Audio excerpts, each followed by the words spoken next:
दर्द मेरे दिल का मिटा क्यों नहीं देते, दर्द मेरे दिल का मिटा क्यों नहीं देते।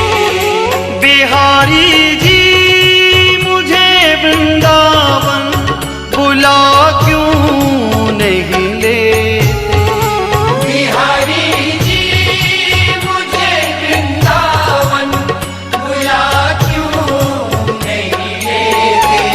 दर्द मेरे दिल का मिटा क्यों नहीं देते।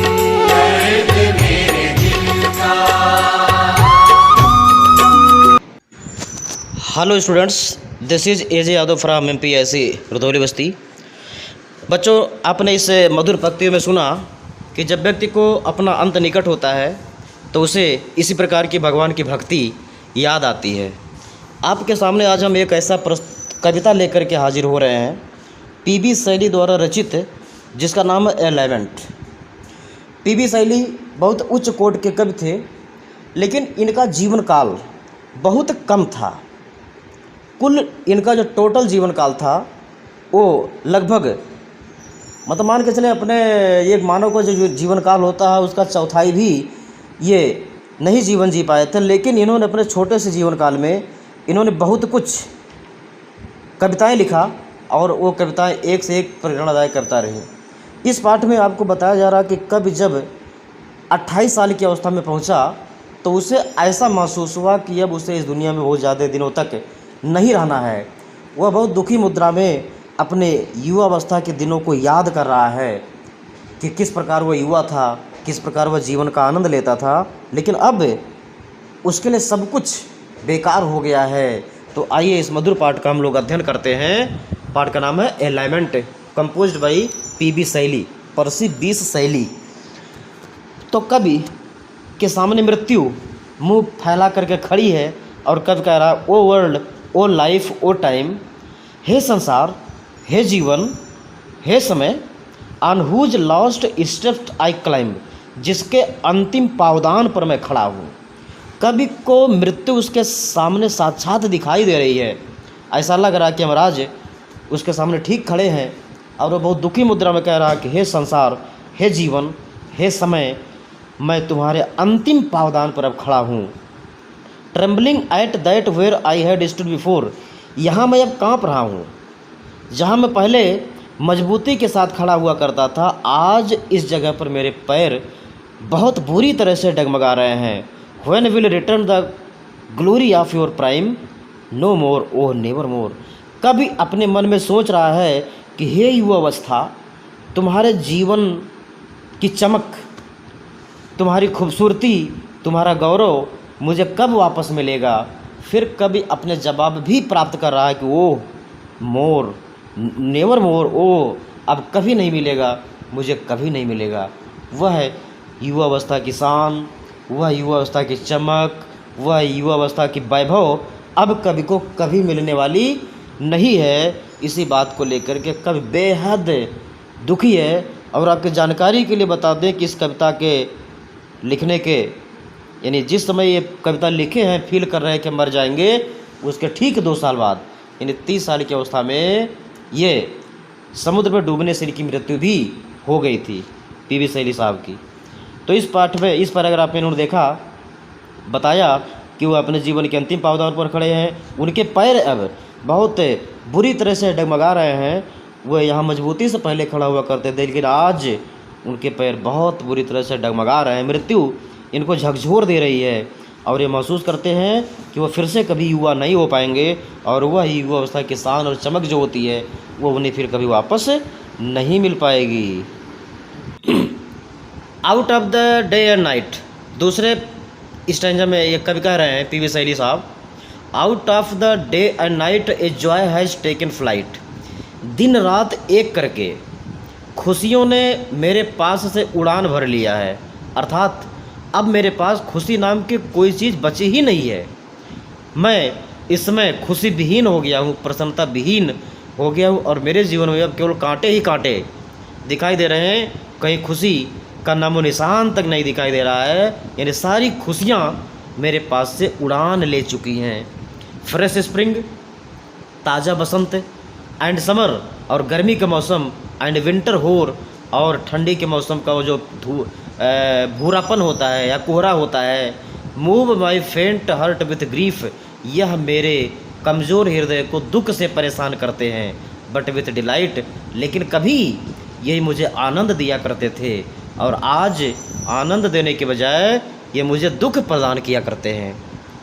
कभी अब मौसम का आनंद भी नहीं ले पाने में समर्थ है, वो पूरी तरह से असमर्थ हो चुका है। चाहे गर्मी काल हो, चाहे बसंत ऋतु हो, चाहे शीतकाल हो, इन मौसमों का लाभ अब वह नहीं ले पा रहा है। यही मौसम जो उसे पहले कभी आराम दिया करते थे, सुकून दिया करते थे, आज कष्ट दे रहे हैं। नो मोर ओ नेवर मोर। कभी अपने मन में प्रश्न करता, क्या मुझे इन मौसमों का आनंद दोबारा कभी मिल पाएगा? फिर वो अपने जवाब भी हासिल कर लेता, ओ नहीं, मुझे कभी नहीं मिल पाएगा, और मैं ऐसे ही इस दुनिया से चला जाऊंगा। तो कब की निराशा इन 10 पंक्तियों में आपने बखूबी देखा। अब हम इस पाठ का सेंट्रल आइडिया और एक पैराग्राफ का एक्सप्लेनेशन करके इस पाठ को हम समाप्त करेंगे। तो आपके सामने सेंट्रल आइडिया हाजिर है आपके स्क्रीन पर। एलाइनमेंट नामक पाठ का सेंट्रल आइडिया प्रस्तुत है। In this poem the poet expresses his sorrow at the loss of his youth. इस कविता में कवि अपने युवावस्था के नुकसान पर अपने दुख का वर्णन करता है। He is standing at the last step of his life. वह अपने जीवन के अंतिम पावदान पर खड़ा है। His legs are shaking badly. उसके पैर बुरी तरह से हिल रहे हैं। ही फील्स दैट, वह महसूस करता है कि his youth will never return to him, कि उसकी जवानी अब उसके पास कभी लौट कर नहीं आएगी।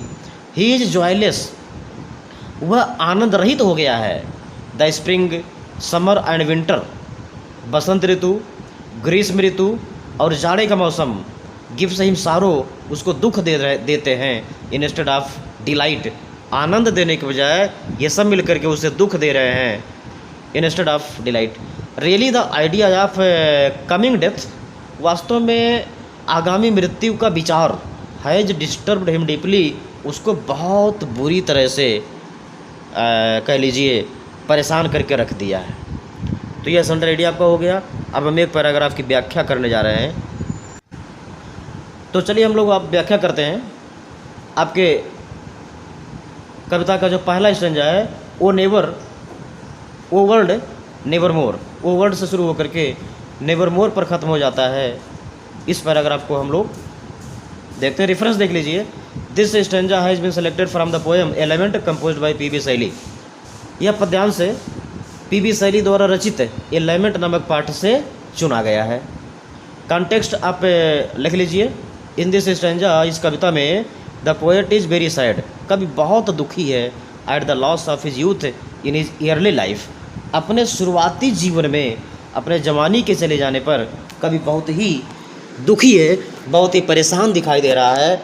उसी का डिस्क्रिप्शन इस पंक्तियों में कवि दे रहा है। देखिए कैसे, एक्सप्लेनेशन यहाँ से लिखेंगे आप।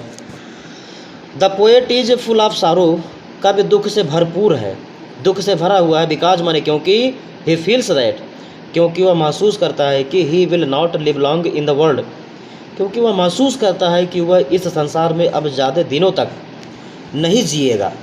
His life is about to end, उसका जीवन अब समाप्त होने वाला है। एंड इट इज़ जॉयलेस, और उसका जो जीवन है वह जॉयलेस हो चुका है, आनंद रहित हो चुका है। एंड लवलेस, और प्रेम विहीन हो चुका है। He is standing at the last stage of life, वह जीवन के अंतिम मंच पर, जीवन के अंतिम पड़ाव पर खड़ा है। He stood firmly in his youth, वह अपने जवानी में वहाँ मजबूती से खड़ा होता था। बट नाउ, लेकिन अब, his legs are trembling badly, उसके पैर बहुत बुरी तरह से काँप रहे हैं। The death is standing before him, मृत्यु उसके सामने खड़ी है। ही थिंक्स दैट, वह सोचता है कि he will never enjoy his youth in the future, कि वह अपनी युवावस्था का आनंद अब भविष्य में कभी नहीं ले पाएगा, और वह इसी तरह से मर जाएगा। और इसके निराशा का समापन भी कुछ ऐसे ही हुआ था। वह समुद्र में डूबने से मरे थे और इनकी मृत्यु अपने जीवन के बहुत कम अवस्था में हुई थी। तो इस निराशावादी कवि के इस कविता को पढ़ करके आपने बहुत जानकारी हासिल किया। अब हम अगले वीडियो में अगले पाठ की व्याख्या लेकर के हाजिर होंगे। तब तक के लिए अलविदा, टाटा, बाय।